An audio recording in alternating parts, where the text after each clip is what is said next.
This is Triggered. And you will be.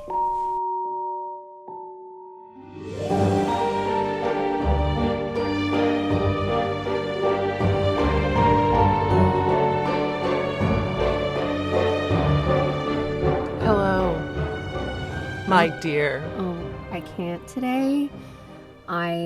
We're now in Chantel's closet. We will post a picture because we're just closet hoppers. We weren't feeling the vibes in Ashley's condo, and I'm gonna let her tell you why. Okay, so just before anyone comes at me for this, yes, we have a true crime podcast, but no, I did not try and make material for the podcast because this story is so unbelievable that everyone is going to think that we orchestrated some crazy scheme, but that's not what happened because my life seems to always be some fuckery. Man, this was next level though. So Sunday, and you know what? I'm going to share the details of everything that occurred because you guys are going to be shook. So Sunday, after a night of drinking and eating at Dark Fork. So this happened right after the night of... Right, where we were talking about it the next day. Yeah. And of course, my husband and I love to have drinks. We're a fun couple. So we went all in on the drinking. And then, of course, we like to venture to Costco on Sunday because our brain cells...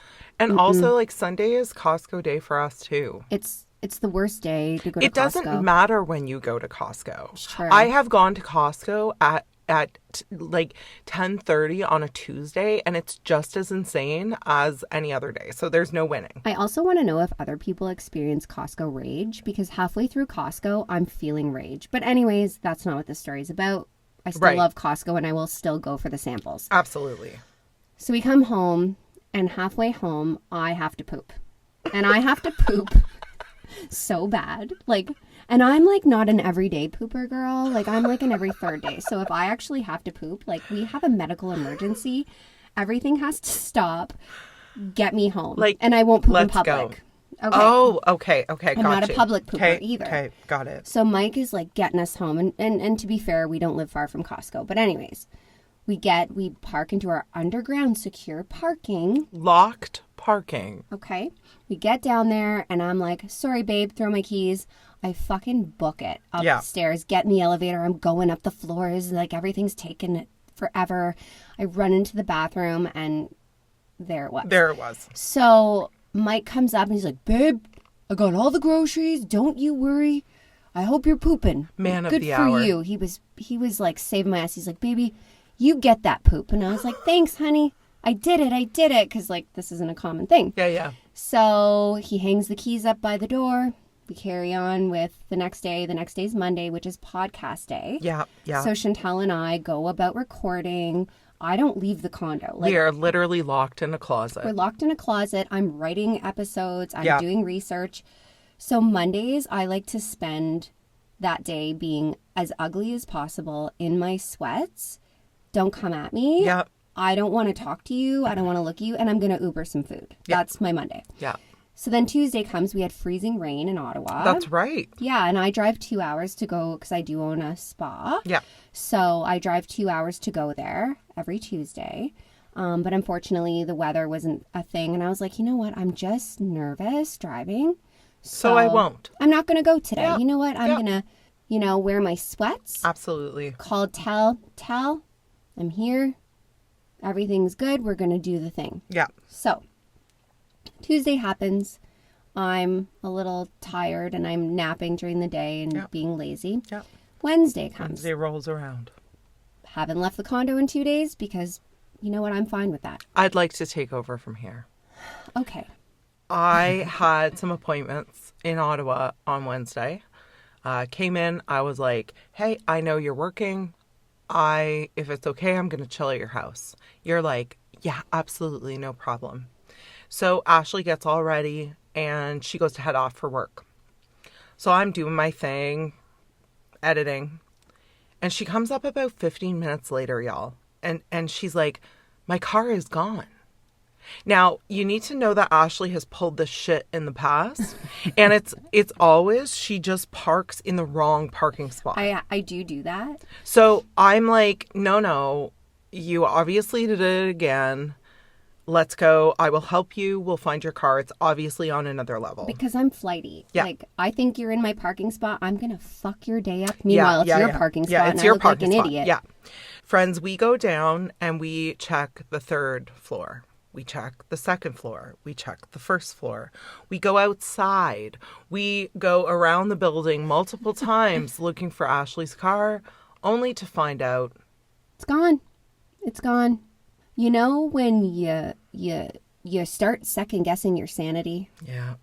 Like We were there. We were legit. I was like, are we not seeing this? What is happening? How does my car leave a locked, secure parking garage? I know. That was my thought too. So, try to wrap this up quick because we still have an episode to do. I go to the building maintenance people. They're like, we'll check the security cameras. And now at this point, I'm calling the police because I'm like, my car is gone. It's gone. Turns out the car was stolen. Yep. They found the culprit driving away in the car. On camera. Like, On camera. He has not been caught. No. The VIN, we tried to run the VIN. It looks like it was wiped out or something. Yeah, it's not good. So, my car is probably on a ship somewhere. Ashley's car has been stolen this week. Yeah, so that was Wednesday. We're now Thursday. I'm accepting it now. Yeah, because I mean, there's not much else you can do at this point. It's just it's acceptance and you know what? I want to bring that through every aspect of my life that sometimes shit happens and we need to just be like, okay, it's happened. We're moving forward. We've realized something else. When bad shit happens, Chantel and I deal with things very differently. So differently. I'm fine if Chantel wants to post the video of me sweeping because I didn't know what to do. I'm not calm in my day-to-day. Like, I will freak out because someone took too long in the Tim Hortons drive-thru, but someone's car is stolen, and I am the epitome of calm, level-headed. I'm like telling Ashley, I'm like, here's our steps. This is what we're going to do, step by step. Ashley went manic cleaning immediately. Like, we hadn't even called the cops yet, and she was like scrubbing down the apartment. It was hardcore. So that was our moment where we were like, oh, now we know how each of us reacts in a situation like this. So anyways, I was robbed. Yeah. Car's in the worst gone. way. Yeah, it was pretty bad. And also, that person has my address, my unit number, my driver's license, my name, my birthday, like everything. I don't even know what else was in my car. My glasses. I'm sorry, but one of my glasses, my favorite pairs, they're gone. That's why I'm doing this episode, because Ashley doesn't have her glasses. I can see. Oh, man. Well, I'm so sorry that happened to you. Thank you. It was definitely an eventful Wednesday, without question. Yeah. But I'll let you guys know what I get. I'm going to get a car. Yeah, you're going to get a nice car, and it's going to be great. Something's going to happen out of this. But anyway, Chantel, Absolutely. You got a story? I have a story for you today, and it was so interesting because I was debating, like, after I did the haunting, I was like, oh, do I do another haunting? Do I bring it back to crime? And Matt was listening to, like, a TikTok or something, and I had forgotten about this case. I've known about this case for years, but I forgot about it, and I was like, oh my God, that's the next one I'm doing. So buckle up, here we go. All right, I'm ready. So you were alive in the 90s. Yep. I was alive in the 90s. Yep. And still the best decade, Yeah, I think, know. for music anyways. Guys, Movies and music. Ashley is a 90s slut. Like, I mean, like, it doesn't matter what year we are in. When I get in Ashley's vehicle, I'm still there. she is still vibing to the 90s. And my rental that I got because of the thing, Yeah. has 90s on 9 on I Sirius can't. XM. So you're in your I never glory. want to give this car back. No, she's good. She's good to go. You probably remember shows like The Jerry Springer Show, Maury, and Ricky Lake. Man. What was your fave stay home from school sick but not sick daytime show? Okay, so I definitely love... Okay, Jerry Springer. That was my jam. You are not the father. I can't. And I was not allowed to watch any of that shit. And so when, like, on the rare occasion that my mom had to go out and I was home, quote unquote, sick, man, I binged the shit out of She's that. like, here's your Bible, sweetheart. I'll see you later. And you're like, I was Jerry. You are not the father. Like, hard. So that was like my jam. So today we're focusing. Do you remember the Jenny Jones show? Do I? Oh my God. I love Jenny Jones. Okay. So we're. Ashley just realized what case this is. Oh my God, guys, this is one of my favorites. Yes. Okay, let's go. So this is a talk show, for those who don't remember the Jenny Jones show, that started out as wholesome, but as ratings heated up, it veered into the sensational, which we saw with everything. Even Jerry Springer, like, he didn't start as this sensational "you are the father" thing. No. All of these shows started very much like Oprah. Like, it was like, let's interview interesting people. We like the smut. Let's be real. Everyone so wants that's the it. smut. So once, like, sensational things started happening on these shows and they saw their ratings skyrocket, they were like, shit, we need to do more of that. I feel like Jenny Jones marketing. was like a little bit less smutty though. Like, I feel like Jerry Springer made me feel Yes. so classy. Absolutely. So while most of us think of the Jenny Jones show as a place for, like, goofy segments, like, do you remember the bad makeovers? Yes. Or, like, the I loved it weird all. confessions? I love the weird confessions. It quickly took, like, a darker turn. And again, because ratings were going wild for all these shows that were super sensational and super awkward. The show thrived on shock value, often creating highly emotional or uncomfortable situations for its guests, all for the sake of entertainment. So the Jenny Jones show premiered in 1991, hosted by stand-up comedian Jenny Jones. At first, it focused on lighter fare, relationship advice, cooking tips, and feel-good stories. But as tabloid talk shows, like we were just saying, Jerry Springer skyrocket, the Jenny Jones show shifted gears. Yeah, they had to follow suit. Suddenly it was all about drama, conflict, and those shocking can't look away moments. I love those. I know. Well, we all do. Still to this day. Like, if you really think about the TikToks you're watching, the ones What's that... your algorithm? Because you know what mine is. Tell me right now. Judge Judy. I fucking love Judge Judy. I will watch, like, episodes from, like, 1992.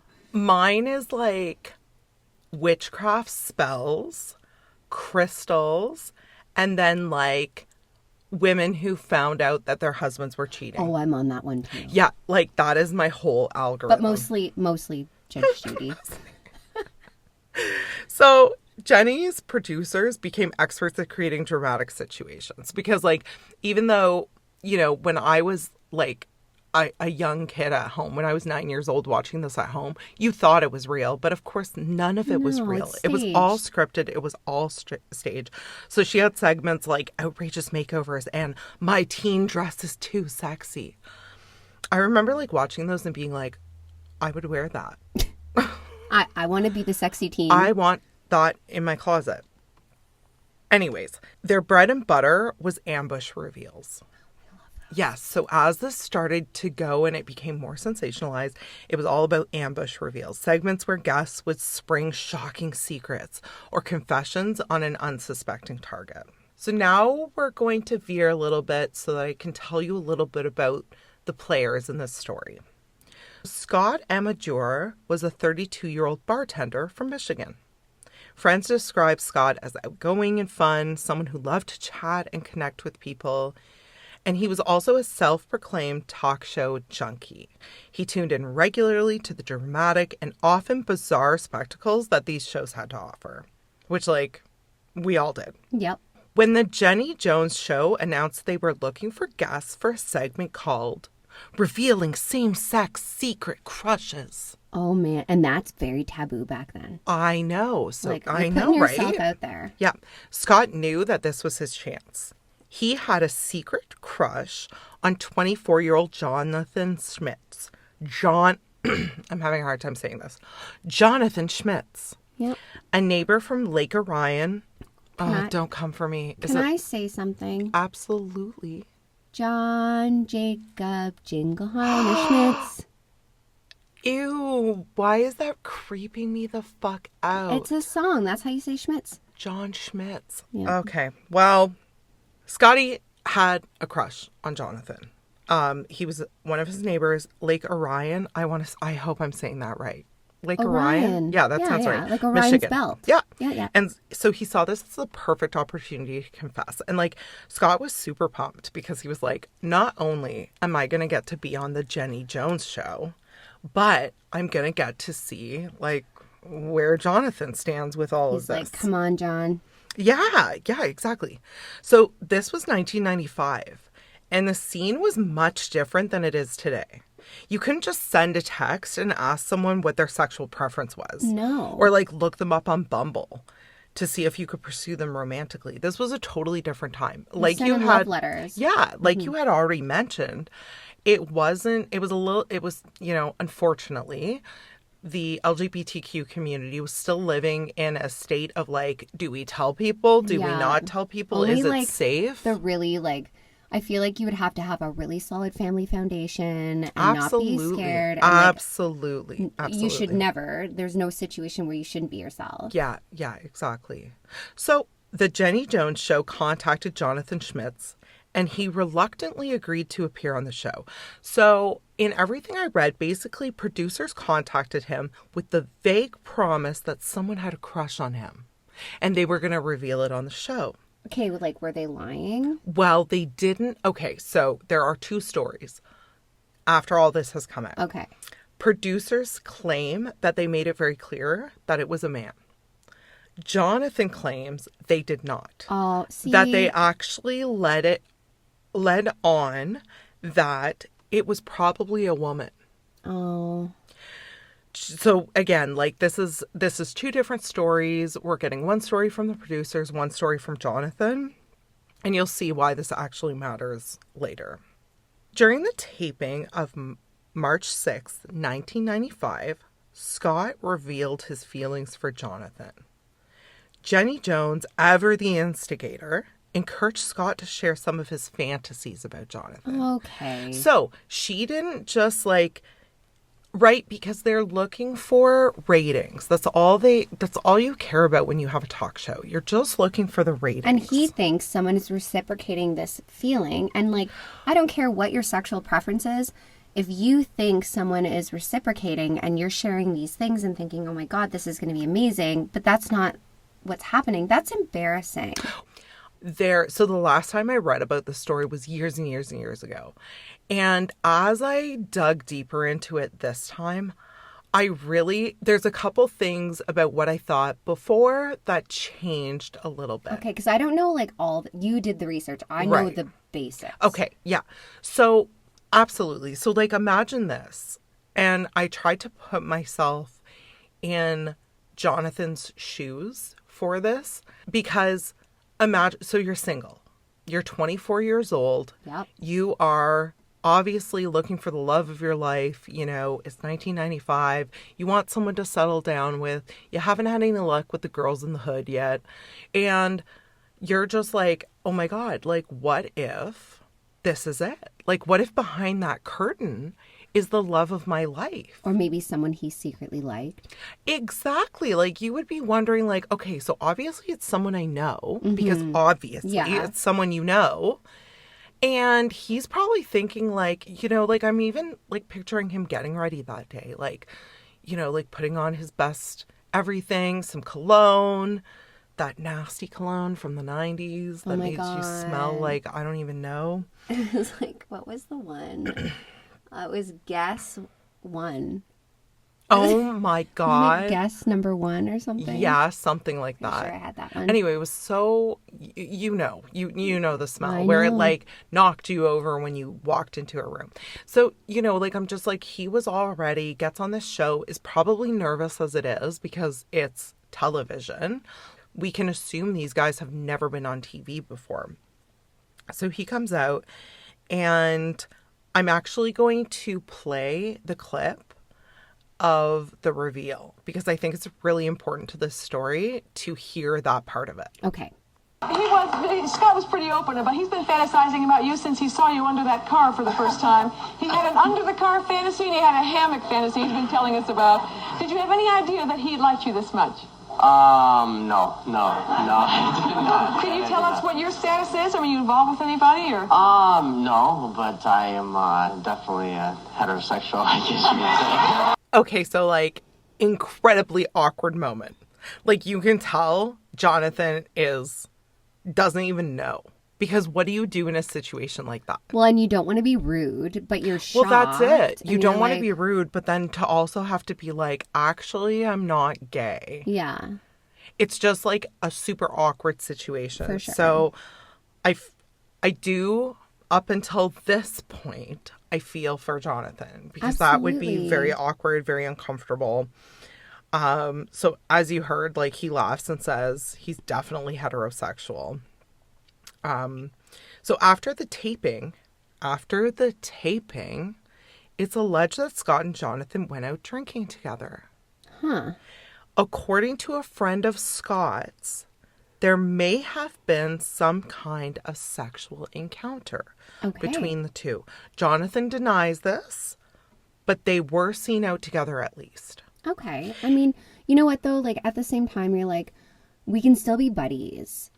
Absolutely. And like, regardless, I don't think whether they had sex or not, I don't think that matters. No, it doesn't matter. Because Jonathan was saying that he was straight. Jonathan was telling literally the entire world, I'm straight. So, and maybe he felt a little bit bad for Scott because, it's like, you just put your heart out there. Yeah, like you put your heart out there on national television and, I had to be the one to be like, sorry, man, I'm not, I'm into girls. This is where the story gets dark and twisted and upsetting because, okay, so here's the thing. We've all been in situations where we've been embarrassed. Oh my God. I was so badly bullied in like elementary school that like I feel like every day was just like, well.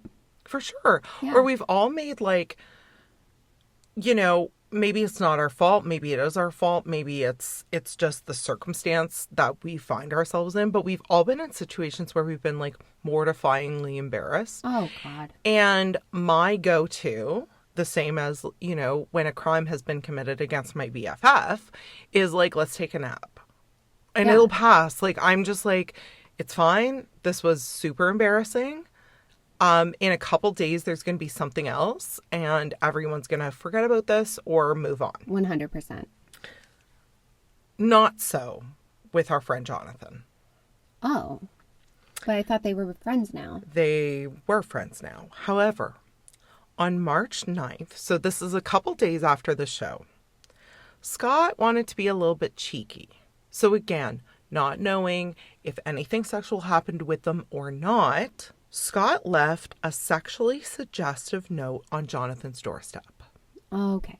Now, it was not signed, but Jonathan claims like he knew it was from Scott. But like, did he know? Because that just went on television. So it could have been anybody.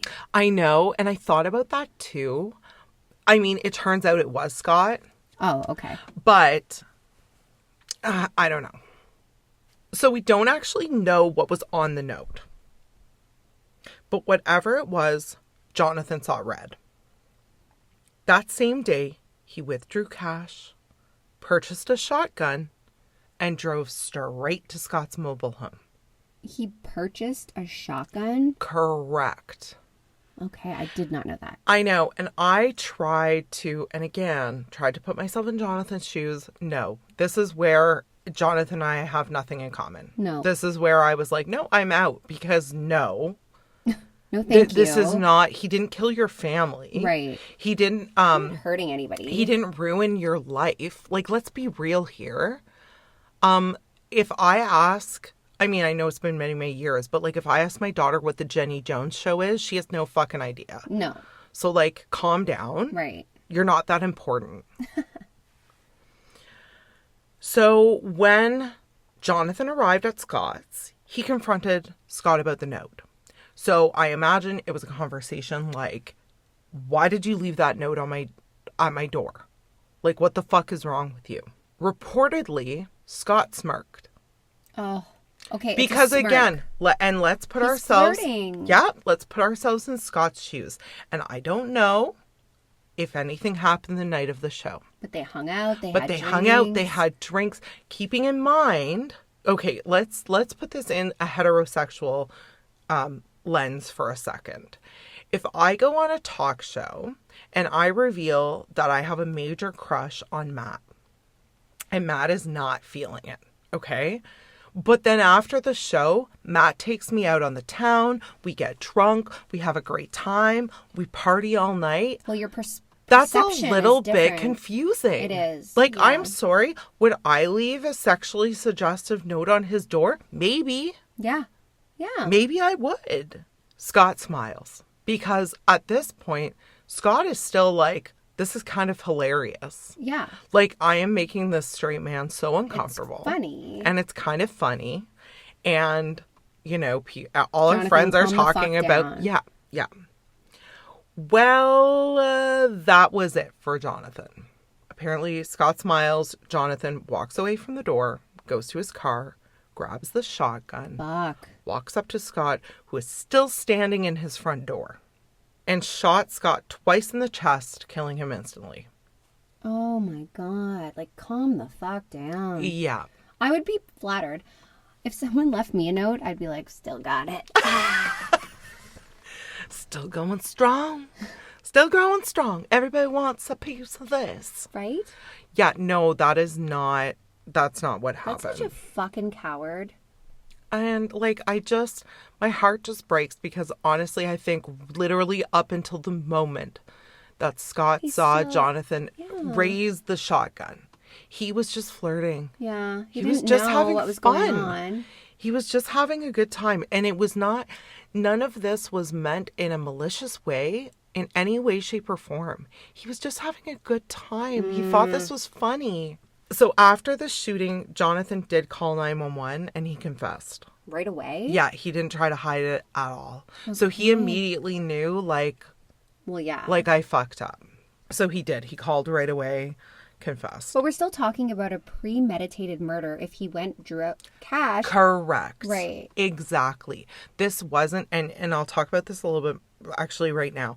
So during his trial, his defense team argued that he acted out of temporary insanity, pointing to his bipolar disorder, Graves' disease, which is a thyroid disorder that has side effects including violent urges and erratic behavior, and the humiliation he experienced during the show. Now, I'm about to tell everyone something that is going to make everyone really pissed off. What? Because I literally felt my face go red when I read this. And I was not aware of this. Now, I know that the LGBTQ community has faced absolute trial and tribulation and still goes through a shit show. And I am so sorry to all of you that experience anything other than love and joy every day of your lives. But in 1995, there was something called the gay panic defense. I'm sorry? Yeah. The gay panic. Okay, so let's talk about what the fuck gay panic defense is for a second. It's also called the homosexual advance defense. It is a victim-blaming legal strategy. It's when someone, typically a heterosexual person, accused of a violent crime against a gay or bisexual individual, argues that they lost control and acted violently because of an unwanted sexual advance. Okay.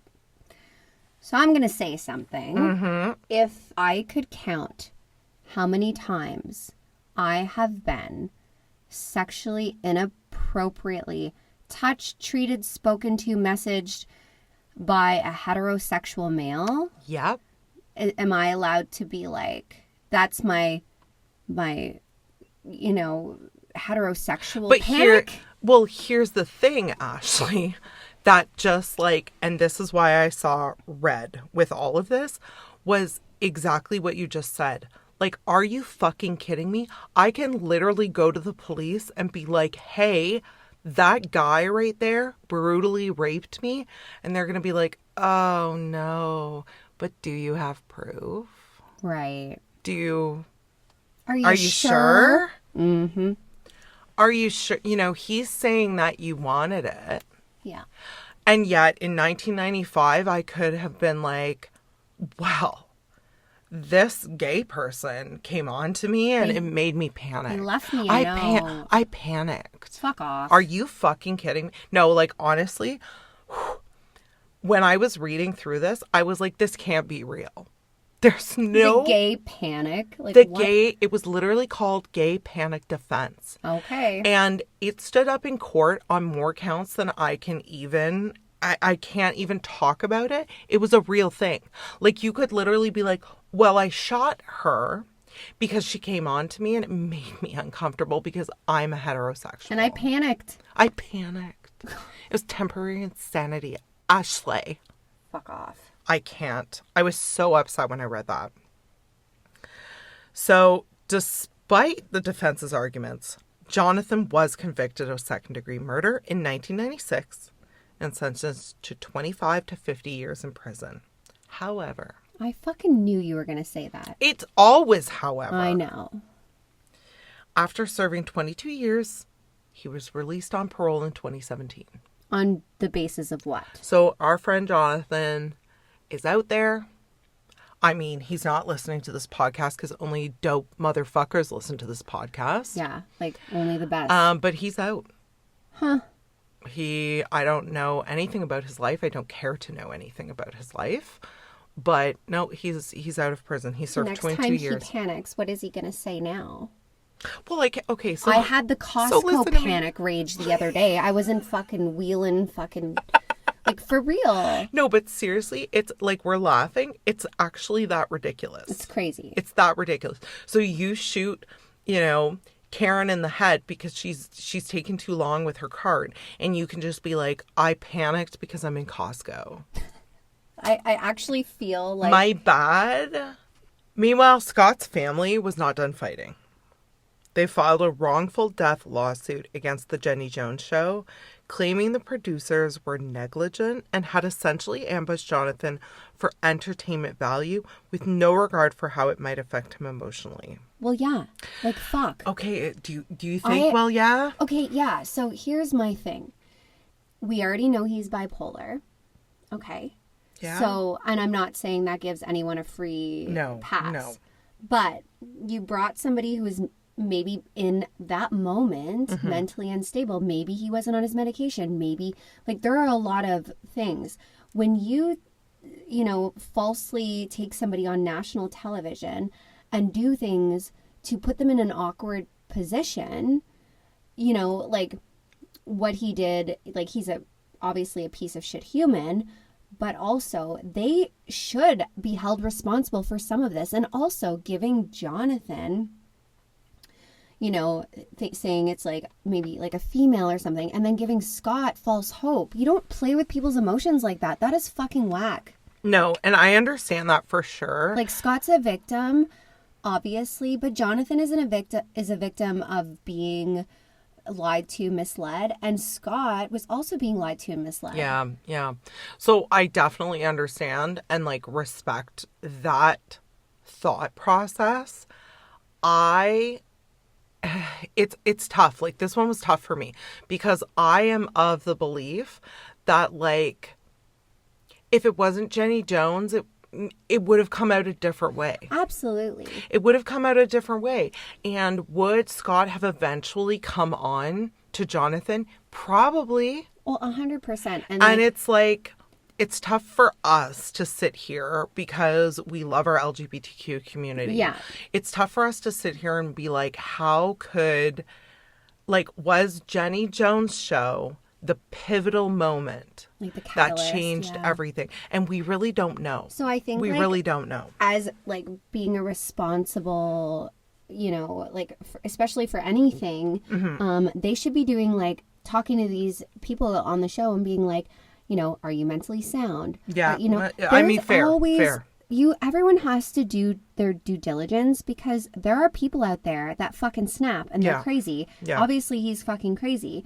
But like, maybe it wasn't even Scott that triggered this. Maybe it was something else. Yeah. Like, we don't know what we goes don't on know. in people's minds. We don't know. So in 1999, the jury sided with Scott's family and awarded them over $29 million in damages, but that victory was short-lived. The Michigan short. Like, Guys, it's 9:00 at night. Like, I'm in bed at 8:00. The Michigan Court of Appeals overturned the verdict, ruling that the Jenny Jones show couldn't have foreseen Jonathan's actions, which I get. I do get that. No, you can't foresee anything. Yeah. But you have a responsibility.